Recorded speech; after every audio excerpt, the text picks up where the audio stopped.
Hello friend, welcome my blog. Friend, আজকে আমরা ধর্মতলা থেকে যাচ্ছি সোজা মন্দারবনে, কারণ শুনেছি মন্দারবনে বীচটা নাকি খুবই সুন্দর, তাই দেখতে যাচ্ছি। সোজা ধর্মতলা বাসটা ধরে একদম চলে যাচ্ছি আমরা চাউলখোলা, ঠিক দীঘার একটু আগে।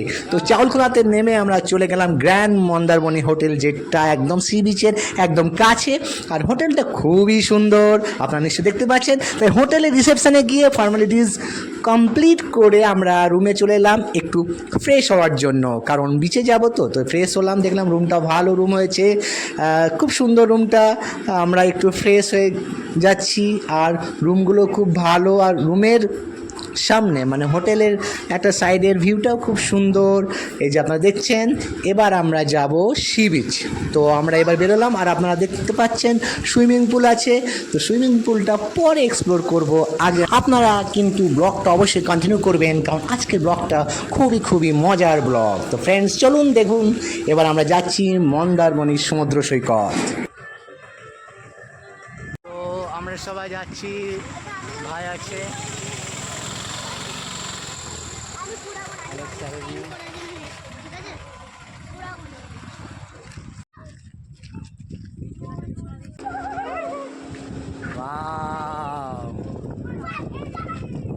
অ্যালেক্স এলভি চরম আনন্দ পাচ্ছে, সাবধানে যাস। সত্যি এই বীজটা কিন্তু দারুণ বীজ, এই বীজটা দারুণ।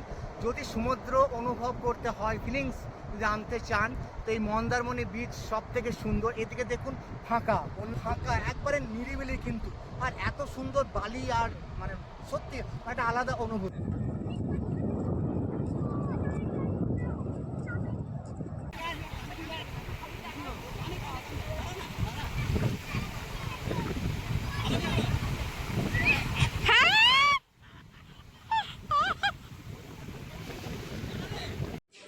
এবার আমরা সমুদ্রের সামনে একটা হোটেল, ঠিক বিচের সামনে একটা হোটেলে আমরা লাঞ্চটা সেরে নিলাম একদম। আর এত সুন্দর টেস্টি পমফ্রেট ফ্রাইও ছিল, পমফ্রেট রান্না ছিল, ভেটকি ছিল, পাবদা ছিল, সব কিছু লাঞ্চ সেরে এই যে আপনারা দেখতে পাচ্ছেন এই রেস্টুরেন্টটাতে আমরা এখানে লাঞ্চ সেরে সোজা চলে এলাম আমরা সুইমিং পুলে। তো সুইমিং পুলে এবার এক্সপ্লোর করছি, দারুণ মজা লাগছে, পুরো ফ্যামিলি নিয়ে আমরা আনন্দ করছি এই সুইমিং পুলে। গ্র্যান্ড মন্দারমণি হোটেলের সুইমিং পুলটা সত্যি খুব সুন্দর। এখানে আলাদা দুটো অপশন ছিল, একটা বড়দের, একটা বাচ্চাদের। তো আমাদের যেসব বাচ্চাগুলো ছিল তারা বাচ্চাদের সুইমিং পুলে খুব আনন্দ করলো, এবং আমরাও খুব এনজয় করলাম।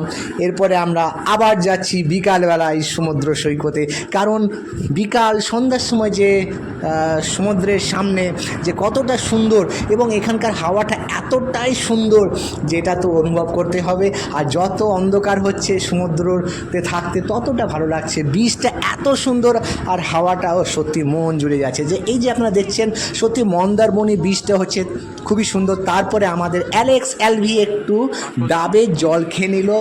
আবার আমরা ডিনারেও সেই ভাত ছিল, পাবদা মাছ, পমফ্রেট ফ্রাই, ভেটকি মাছ এবং কাতলা মাছ ছিল। তারপর আবার আমরা সকালবেলায় সেম জিনিস আমরা দেখছি, মন্দারমণি সকালে ভোরের কেমন দৃশ্য, সত্যি একটা অসাধারণ একটা কিন্তু এই দৃশ্য সকালবেলায় আস্তে আস্তে মন্দারমণি। আর এত সুন্দর এই বীচটা, সত্যি ফাঁকা একদম, কোনো রকম কিন্তু অন্যরকম জিনিস নেই। তাই মন্দারমণি বিচে আপনি একদম কিন্তু সমুদ্রকে উপভোগ করতে পারবেন, আপনার ফিলিংস আনতে পারবেন। তাই সমস্ত বিচের থেকে মন্দারমণিটা হচ্ছে খুবই সুন্দর আমার এক্সপিরিয়েন্স। এরপরে এসে আমরা করলাম ব্রেকফাস্ট। আজকে এই অবধি। তাই আজকে আমার ব্লগটা যদি আপনাদের ভালো লাগে, অবশ্যই লাইক, কমেন্ট এবং শেয়ার করবেন।